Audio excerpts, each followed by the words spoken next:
All right, coming up next, James Keola Maikalani Stanley is the eldest son of Kumu Kathy Hale Igor Stanley.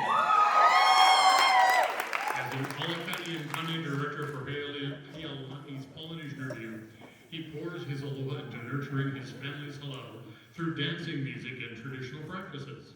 James Keola has been blessed to perform for many of Hawaii's music legends, including my son.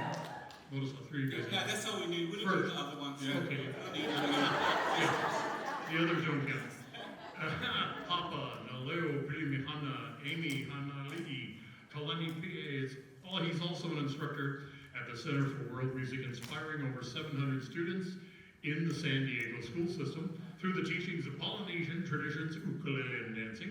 James Keola is also passionate about nurturing the community through health and wellness, capturing the beauty of connectivity through his multimedia. Yet through it all, his greatest blessing is watching his baby girl, Andromeda Makana Maikalani, follow in his love of music and dancing. She is truly his gift from heaven. James Keola Maikalani.